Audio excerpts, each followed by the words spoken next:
सोचिए, कैसा हो अगर सिर्फ एक लाइन के आइडिया से एक पूरा का पूरा ऐप बन जाए। यही वो जबरदस्त वादा है जो आजकल एआई ऐप बिल्डर्स कर रहे हैं। तो आज हम इसी दुविधा को समझने की कोशिश करेंगे। क्या हमें अविश्वसनीय स्पीड को चुनना चाहिए या फिर एक मजबूत और लंबे समय तक चलने वाले प्रोडक्ट को। सच में ये आइडिया ही कमाल का है ना? मतलब बस एक लाइन में अपना आइडिया बताओ और एआई उसे एक असली चलते फिरते ऐप में बदल दे। चलिए जरा और गहराई से समझते हैं कि ये वादा कितना सच है। और देखिए, एबेकस एआई के डीप एजेंट जैसे प्लेटफॉर्म्स तो यही दावा कर रहे हैं।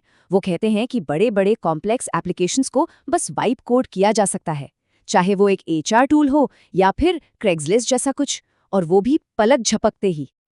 और एक बात साफ कर दें, ये कोई मजाक या खिलौना नहीं है। ये एआई सच में कोड लिख सकता है, डेटाबेस बना सकता है और कुछ ही मिनटों में एक असल काम करने वाला ऐप लॉन्च कर सकता है। मतलब एक आइडिया से लेकर एक रेडी टू लॉन्च ऐप तक का पूरा सफर, और ये सब बिना एक भी लाइन कोड लिखे। लेकिन यहीं पर असली सवाल खड़ा होता है। जब इतने सारे टूल्स मौजूद हों तो सही रास्ता चुने कैसे? और बात सिर्फ स्पीड की नहीं है, असली सवाल तो ये है कि अपने प्रोजेक्ट के लिए नींव कैसे रखनी है। और यहीं से वो बड़ी दुविधा शुरू होती है जिसके बारे में हम बात कर रहे हैं। एक तरफ है नो कोड प्लेटफॉर्म्स जो जबरदस्त स्पीड और सिंप्लिसिटी देते हैं। दूसरी तरफ है कोड फर्स्ट प्लेटफॉर्म्स जो पूरा कंट्रोल और भविष्य में ऐप को बढ़ाने की आज़ादी देते हैं। तो चुनाव क्या होना चाहिए? जल्दी से कुछ बना लेना या फिर कुछ ऐसा बनाना जो लंबे समय तक चले? नो कोड रास्ते में एक बहुत बड़ा रिस्क है जिसे वेंडर लॉक इन कहते हैं। इसका मतलब है कि ऐप एक ही प्लेटफॉर्म से बंध जाता है, और अगर भविष्य में कुछ बदलना हो या कहीं और जाना हो तो ये बहुत महंगा और मुश्किल हो जाता है। कई बार तो पूरा ऐप ही दोबारा बनाना पड़ सकता है। इसको समझने का एक बहुत अच्छा तरीका है, घर बनाने के बारे में सोचिए। एक ऑप्शन है कि एक प्रीफैब घर ले लिया जाए, एक हफ्ते में तैयार, लेकिन बाद में उसमें कुछ बदलना चाहें तो बहुत मुश्किल।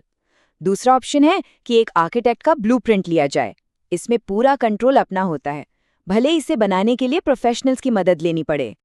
ठीक है, तो मार्केट में आखिर कौन-कौन से टूल्स हैं? देखिए, एक लंबी लिस्ट में उलझने के बजाय इस पूरी दुनिया को समझने का सबसे अच्छा तरीका है कि इन टूल्स को 4 मेन ग्रुप्स में बांटकर देखा जाए, इस आधार पर कि वो सबसे अच्छा क्या करते हैं। तो ये हैं वो 4 मेन कैटेगरीज। पहले हैं डेटा टू ऐप टूल्स, जो एक्सेल शीट जैसी चीज़ों को फटाफट ऐप्स में बदल देते हैं। फिर हैं नेटिव मोबाइल बनाने वाले, जो खास तौर पर iOS और एंड्रॉयड के लिए होते हैं। तीसरे और बहुत ज़रूरी कोड जनरेटर्स हैं। ये असली कोड देते हैं ताकि किसी एक प्लेटफॉर्म से बंधे ना रहें। और आखिर में है इंटरनल और एंटरप्राइज टूल्स, जो बिजनेस के अंदरूनी कामों के लिए बनाए जाते हैं। तो सही चुनाव इस बात पर निर्भर करेगा कि आखिर बनाना क्या है। ओके, तो हमने बड़े बड़े वादे देख लिए, प्लेटफॉर्म्स भी समझ लिए, लेकिन वेंडर लॉक इन ही अकेली मुश्किल नहीं है। हर नई और पावरफुल टेक्नोलॉजी की एक दूसरी असली तस्वीर भी होती है। तो चलिए अब उस पर नजर डालते हैं। और ये तस्वीर थोड़ी चिंताजनक है। प्लैनेट क्रस्ट की एक रिसर्च के मुताबिक एक बहुत ही चौंकाने वाला आंकड़ा सामने आया है। पता चला है कि एआई से बने 30% से ज्यादा कोड में सिक्योरिटी से जुड़ी कोई ना कोई कमी या खामी होती है। और देखिए, ये कोई छोटे मोटे बग्स नहीं हैं, बिल्कुल नहीं। हम बात कर रहे हैं प्रॉम्प्ट इंजेक्शन जैसे गंभीर हमलों की, जहां कोई एआई को ही धोखा दे सकता है, या फिर सेंसिटिव इन्फॉर्मेशन लीक होने की, मतलब जरूरी जानकारी का बाहर आ जाना। ये वो बड़े बड़े रिस्क हैं जिनकी पहचान ओवैस्प यानी वेब सिक्योरिटी की दुनिया के सबसे बड़े एक्सपर्ट्स ने की है। और मुश्किलें सिर्फ टेक्निकल नहीं हैं, असल यूजर्स का अनुभव भी बहुत कुछ कहता है। कई पॉपुलर टूल्स के रिव्यूज देखें तो एक ही कहानी सामने आती है। खराब डिजाइन, बेकार डॉक्यूमेंटेशन और सपोर्ट का तो नामो निशान नहीं। तो जो स्पीड का वादा किया गया था, वो अक्सर फ्रस्ट्रेशन और समय की बर्बादी में बदल जाता है। तो सवाल ये है कि इन सब बातों को ध्यान में रखकर सही फैसला कैसे लिया जाए।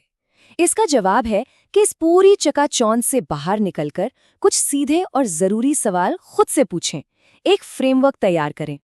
तो चलिए इस फ्रेमवर्क को देखते हैं। ये 3 सवाल हैं जो हमें पूछने हैं।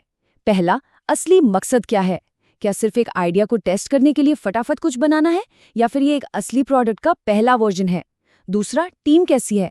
क्या टीम में नॉन टेक्निकल लोग हैं जिन्हें बस सिंप्लिसिटी चाहिए, या फिर डेवलपर्स भी हैं जिन्हें बाद में ऐप को आगे बढ़ाना होगा? और तीसरा, सबसे जरूरी, 1 साल बाद क्या होगा? क्या ऐप को नए फीचर्स, ज्यादा यूजर्स और बेहतर सिक्योरिटी की जरूरत पड़ेगी? आखिर में सारी बात घूम फिरकर एक ही सवाल पर आ जाती है, क्या एक टेम्पररी सोल्यूशन बनाया जा रहा है या फिर एक ऐसी मजबूत नींव रखी जा रही है जो भविष्य के लिए तैयार हो? और यही वो फैसला है जो सिर्फ ये तय नहीं करेगा कि शुरुआत कैसी होगी, बल्कि ये भी तय करेगा कि सफर कहाँ तक जाएगा।